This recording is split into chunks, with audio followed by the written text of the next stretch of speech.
রাজ্য রাজনীতিতে দিনভর ঘটে যাচ্ছে নানা ঘটনা, উঠে আসছে একের পর এক আপডেট। তার মধ্যে এমন কিছু কিছু ঘটনা আছে যেগুলি রীতিমতো শিরোনামে জায়গা করে নিচ্ছে।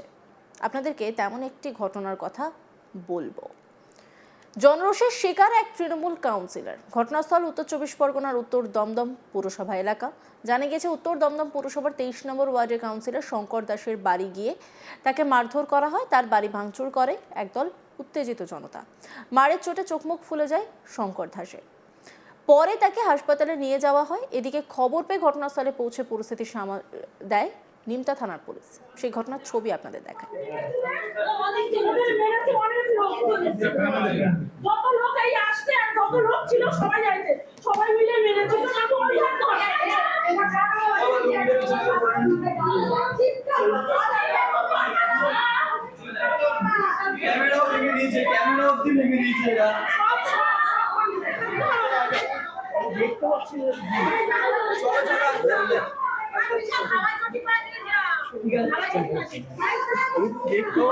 চলো চলো, তুমি মোবাইলটা সরাও না।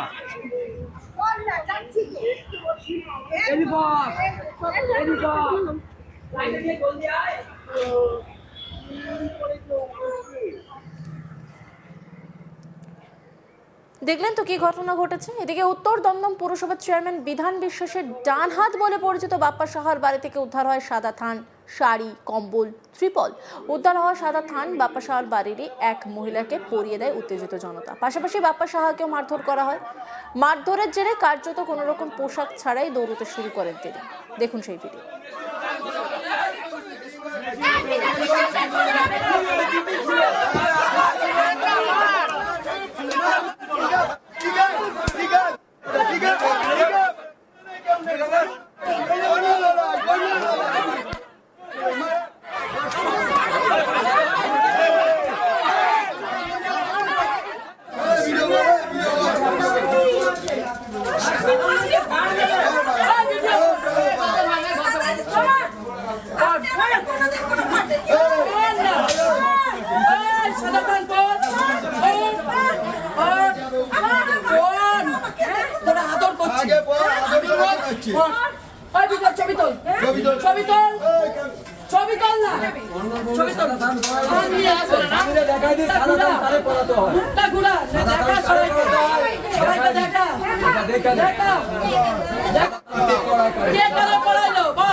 এছাড়া উত্তর দমদম পুরসভার চেয়ারম্যান বিধান বিশ্বাসের ডাক্তার বাগানের বাড়ি থেকে সরকারি ত্রাণ সামগ্রী যেমন কম্বল, ত্রিপল ট্রাক্টরে করে পাচার করা হচ্ছিল বলে অভিযোগ উঠেছে। স্থানীয় মানুষজন ট্রাক্টরটি দেখতে পেয়ে আটকে দেন।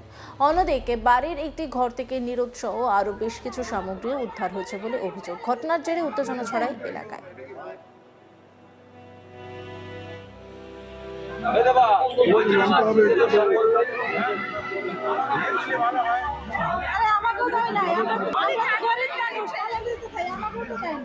স্থানীয় বাসিন্দা পায়েল শিকদার কি বলছেন শুনবো।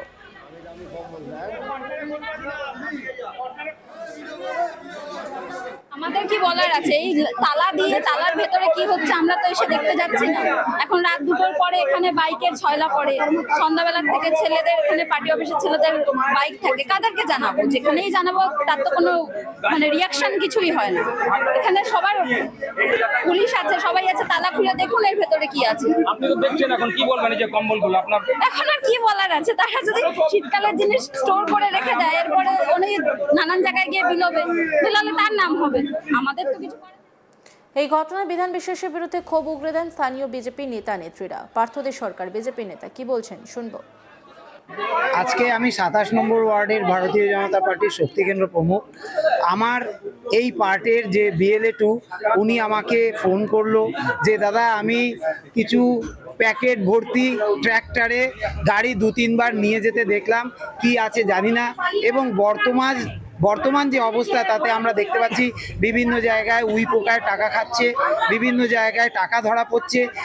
অসামাজিক কাজকর্মে লিপ্ত ছিল তৃণমূল, তাদের কুকর্মের ফল আজকে আমরা ধরিয়ে দিচ্ছি প্রশাসনের কাছে এবং মিডিয়ার সামনে।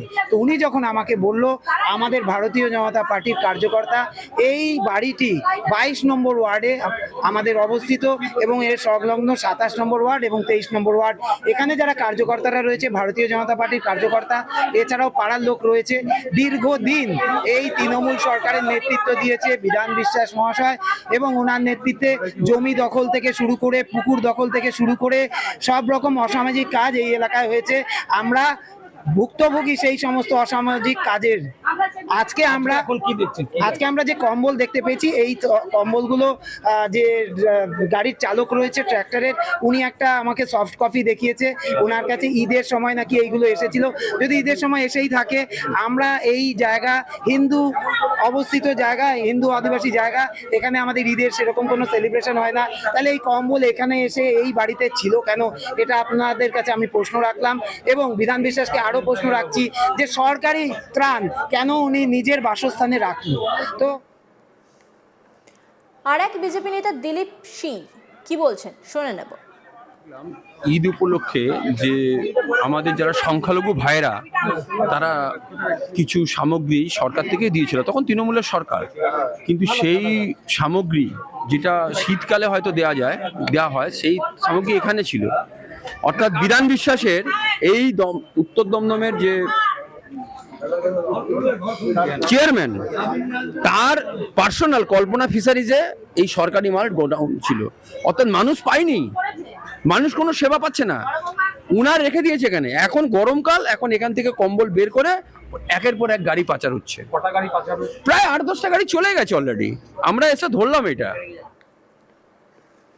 বিজেপি নেত্রী পিঙ্কি পাল তার বক্তব্য শুনেনি। আমরা এই অভিযোগ জানাতেই আজকে আপনাদেরকেও ডাকা বা সকল কর্মীদেরকে ডাকা বা যারা আশেপাশে আছেন তারাও এসছেন, যে দেখুক তারা আজকে যে আমাদের চেয়ারম্যান বিধান বিশ্বাস মহাশয়, তার মায়ের নামে যে কল্পনা ফিশারি একটা ঘর রয়েছে, সেই ঘরের মধ্যে সমস্ত ত্রাণ সামগ্রী মজুদ। এই ত্রাণ সামগ্রী ছিল গরিব মানুষদের হাতে তুলে দেওয়ার জন্য, কিন্তু তারা পায়নি।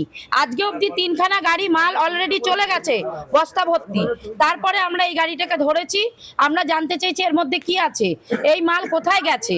এরপরেও আমাদের আরো জানার আছে এই রুমটার লক খোলাতে হবে, রুমটার ভিতরে আমরা সবাই চেক করবো যে কি আছে।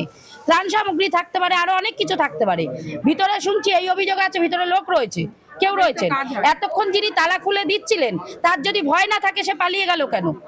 যিনি তালা খুলে দিচ্ছিলেন, এই মাল তোলা হচ্ছিল, তিনি এখন পালিয়ে গেলেন কেন? অতএব আমরা এখনই দাবি জানাচ্ছি, এই রুম খুলবো, আমরা সব চেক করব, যদি ইনলিগাল কিছু না থাকে আপনাদের হাতে আমরা তুলে দিচ্ছি, আপনারাই বিচার করবেন। আমরা প্রশাসনকে ডেকে নিয়েছি, প্রশাসন আছেন এখানে, প্রশাসন দেখছেন পুরো বিষয়টা, ওনাদেরকে সামনে রেখেই আমরা কাজ করব। অন্যান্য খবরের আপডেটের জন্য অবশ্যই নজর রাখুন আজ তাক বাংলার ইউটিউব স্ট্রিমিংয়ে। লাইক, কমেন্ট, শেয়ার এবং সাবস্ক্রাইব করতে ভুলবেন না।